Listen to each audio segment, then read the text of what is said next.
Okay, so hello everyone. आज के इस वीडियो में हम बात करते हैं बायोमोलिक्यूल्स की। तो देखते हैं बायोमोलिक्यूल्स क्या होता है।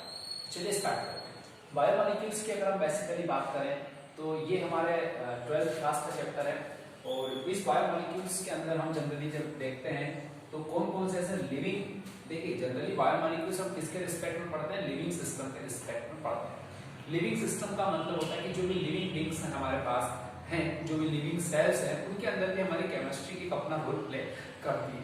तो लिविंग सिस्टम में किस तरह से केमिस्ट्री अपना रोल प्ले करती है उसी को पढ़ने के लिए हम बात करते हैं बायोमोलिक्यूल्स की।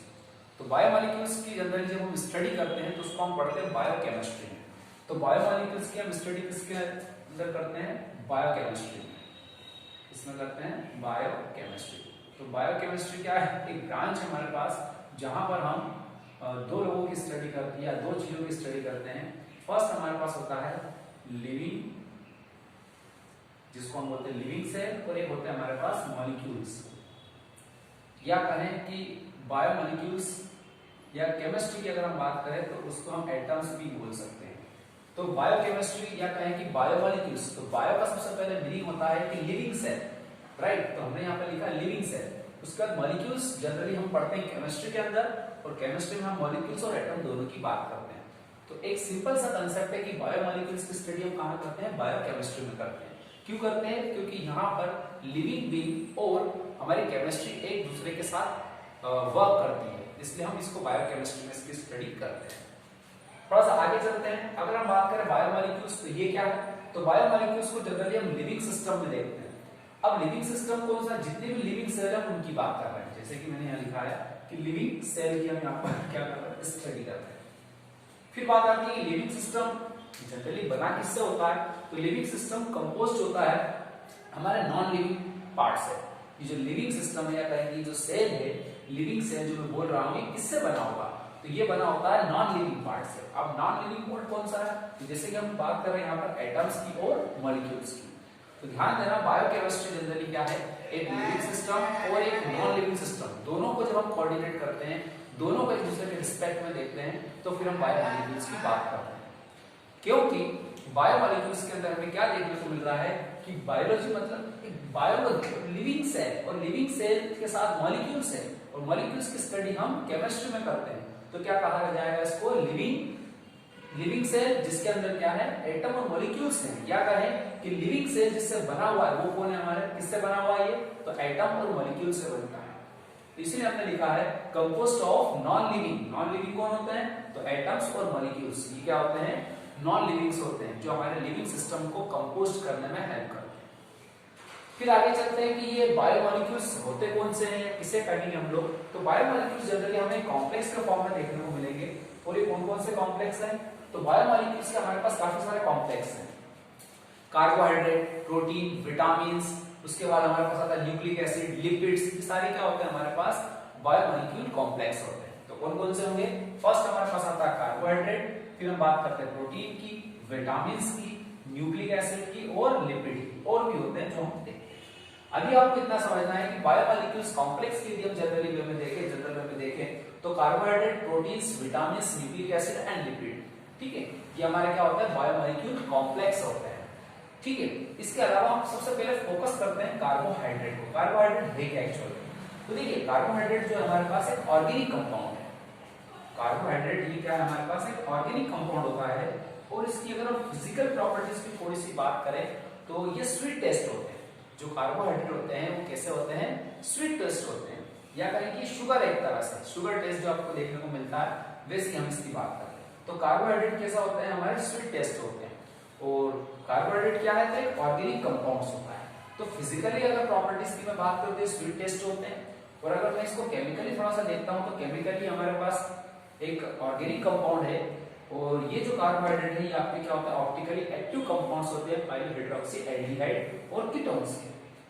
तो ये केमिकली अगर मैं बात करता हूँ कार्बोहाइड्रेट की, तो ये क्या होते हैं, ये ऑप्टिकली एक्टिव कंपाउंड्स होते हैं, पॉली हाइड्रोक्सी एल्डिहाइड और कीटोन्स। आपको यहाँ पर एल्डिहाइड ग्रुप भी देखने को मिलेगा और कीटोनिक ग्रुप भी देखने को मिलेगा, जो मैं आपको आगे डिफरेंशिएट करके बताऊंगा ग्लूकोज और फ्रक्टोज के फॉर्मूले।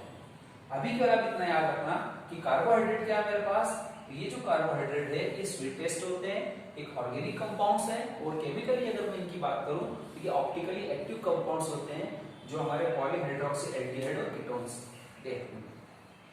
फिर अगर मैं इसके एग्जांपल्स की थोड़ी सी बात करते हैं तो इसका कार्बोहाइड्रेट का जो बेस्ट एग्जांपल है केन शुगर, ग्लूकोज और स्टार्च, ये सब क्या है हमारे कार्बोहाइड्रेट के एग्जांपल्स हैं, राइट। अब केन शुगर, ग्लूकोज और स्टार्च जब ये एग्जांपल है तो इनका एक जनरल फॉर्मूला है कार्बोहाइड्रेट का जिसको हम CxH2Y से रिप्रेजेंट करते हैं। CX का मतलब होता है कि नंबर ऑफ कार्बन, और H2 का मतलब और Y जो लिखा उसका मतलब नंबर ऑफ वाटर मॉलिक्यूल्स। तो ये एक जनरल फॉर्मूला है जो कार्बोहाइड्रेट को रिप्रेजेंट करता है, लेकिन ये फॉर्मूला सभी जगह फिट नहीं होता है, जैसे एसिटिक एसिड के केस में देखने को नहीं मिलता है, तो फिर वो अलग प्रॉपर्टीज है, उसकी हम बात और करेंगे। अभी इतना समझना कि कार्बोहाइड्रेट का एक बेसिक फार्मूला कौन सा होता है, जनरल फार्मूला होता है CxH2O_Y। X का मतलब होता है नंबर ऑफ कार्बन और Y का मतलब होता है नंबर ऑफ वाटर मॉलिक्यूल्स। एक छोटा सा एग्जांपल लेते हैं, इसको आगे बढ़ते हैं। जैसे हमने लिख दिया C6H12 O6, मुझे इस फार्मूले से चेक करना है कि ये फार्मूला सही है नहीं है। तो देखिए C की जगह पर आपने लिखा 6, इसका मतलब आपका 6 क्या हो जाएगा X। यहां इसको चाहो तो आप समझ सकते हैं सिंपल वे में। देखिए मान लीजिए मेरे पास ग्लूकोज है, मुझे चेक करना है कि ये फार्मूला इस पर फिट बैठता है या नहीं। सबसे पहले आपने 6 की जगह C की जगह क्या लिखा है 6, इसका मतलब C और क्या लिखा 6, इसका मतलब X आपने क्या लिया होगा 6 लिया। देन उसके बाद आपने क्या लिख दिया H2O, और Y भी क्या लिखा होगा, जो यहाँ पर आपने नंबर लिया जो X लिया वही आपको Y लेना होगा। फाइनली क्या हो जाएगा, ये 6 तो अपनी जगह पर रहेगा, और 6 का जब तुम्हें H2 में मल्टीप्लाई होगा तो 6H12 हो जाएगा, और 6 का O में होगा तो इस तरह से क्या होता है हमारे ग्लूकोज का फॉर्मेशन होता है। तो ये जो फॉर्मूला लिखा मैंने, इसका मतलब ध्यान रखना जितने आप कार्बन लोगे उतने आपको क्या, जितना कार्बन का यहाँ पे नंबर होगा उतना आपको यहाँ पर Y लेना है। जैसे मैंने इस एग्जांपल में कहा कि मैंने इसकी जगह पर 6 लिखा है X की जगह, तो Y की जगह पर भी क्या लिखना होगा 6 लिखना होगा। जिस तरह से X की जगह पर 6 लिखा है तो Y की जगह पर भी 6 लिखेंगे। देन उसके बाद फिर मैं उसको सॉल्व कर लूंगा, 6 की प्लेस पर 6 ही, 6 का 2 में मल्टीप्लाई कर दिया तो 12 हो गया, 6 का ऑक्सीजन में कर दिया तो 6 ऑक्सीजन। तो ये क्या होता है, जनरल फार्मूला होता है जो हमारे कार्बोहाइड्रेट को रिप्रेजेंट करने का काम करता है। तो हमें याद रखना है कि इस तरह से फार्मूला और केसेस को हम सॉल्व करते हैं। एक बात ध्यान रखना, जरूरी नहीं कि सभी दूर कार्बोहाइड्रेट के फार्मूले को फॉलो करें, जैसे मैंने आपको बताया एसिटिक एसिड में फॉलो नहीं होता, तो वो आप जरूर देखेंगे। कितना देखा हमने कल आपको बताया कि बायोमोलिक्यूल्स क्या होते हैं, एक लिविंग सिस्टम के रिस्पेक्ट में पढ़ा जाता है, और लिविंग सिस्टम जो होता है वो नॉन लिविंग कंपाउंड से बना होता है, नॉन लिविंग थिंग से बना होता है, जैसे एटम और मॉलिक्यूल से बना होता है। और ये लिविंग क्या होते हैं, तो लिविंग कोई भी सेल हो सकती है, और जिसके अंदर नॉन लिविंग पार्ट होता है जैसे एटम और मॉलिक्यूल्स, इन दोनों की स्टडी हम साथ में करते हैं, इसलिए इसको हम बोलते हैं बायोकेमिस्ट्री। ठीक है, तो बायोमोलिक्यूल्स की स्टडी कहां पर करते हैं, हम बायोकेमिस्ट्री में करते हैं। इसके बाद बात आती है कि बायोमोलिक्यूल्स कॉम्प्लेक्स कौन से होते हैं। तो बायोमोलिक्यूल्स जो कॉम्प्लेक्सेस हमारे पास है उसमें से carbohydrate, protein, vitamin, nucleic acid and lipids etcetera, ये हमारे क्या होते हैं, these are basic biomolecule complexes. And then carbohydrate की अगर हम बात करें तो क्या है, एक फिजिकल प्रॉपर्टीज के बेस पर मैं इसको फाइंड आउट करूं, आइडेंटिफाई करूं, तो ये स्वीट टेस्ट होते हैं और ये ऑर्गेनिक कंपाउंड्स हैं। इसके अलावा केमिकली प्रोसेस को ट्रीट करते हैं तो ये ऑप्टिकली एक्टिव कंपाउंड्स होते हैं, पॉलीहाइड्रोक्सी एल्डिहाइड और कीटोन। देन अगर हम कार्बोहाइड्रेट के एग्जांपल्स की बात करें तो केन शुगर, ग्लूकोज और स्टार्च, इसका जनरल फॉर्मूला होता है CxH2O_Y, और फिर हम इसको सॉल्व कर लेते हैं। तो ये एक सिंपल तरीके से हमने कार्बोहाइड्रेट के बायोमोलिक्यूल्स के बारे में देखा और कार्बोहाइड्रेट के बारे में बात। अब कार्बोहाइड्रेट को और अगर हम थोड़ा सा देखें आगे चल के तो हमारे पास आता है क्लासिफिकेशन ऑफ कार्बोहाइड्रेट। क्या निकल कर आता है, classification of carbohydrate. Classification of carbohydrate का मतलब होता है कि आप कार्बोहाइड्रेट को क्लासिफाई कीजिए। तो जब हम कार्बोहाइड्रेट को क्लासिफाई करते हैं तो इसको हम हाइड्रोलाइसिस कराते हैं, इसका कार्बोहाइड्रेट का। तो जब कार्बोहाइड्रेट का हाइड्रोलाइसिस होता है तो हमें अलग अलग तरह की यूनिट्स देखने को मिलती है, अलग तरह के एक सिस्टम देखने को मिलता है, एक प्रोसेस देखने को मिलती है। जैसे अगर मैं कार्बोहाइड्रेट का हाइड्रोलाइसिस कराता हूँ और जब उसका क्लासिफिकेशन देखता हूँ तो मेरे पास 3 तरह के कार्बोहाइड्रेट देखने को मिलेंगे, मोनोसैकेराइड, ओलिगोसैकेराइड और फिर आता है हमारे पास पॉलीसैकेराइड।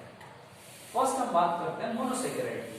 मोनोसेकेराइड क्या होते हैं, जिनका हाइड्रोलाइसिस कर, ऐसे कार्बोहाइड्रेट जिनका हाइड्रोलाइसिस करने पर हमें कोई भी सिंपल यूनिट ऑप्टेन नहीं होती। सिंपल सी एक या दो यूनिट ऑप्टेन होती है, या कहें कि एक यूनिट आपको ऑप्टेन होती है।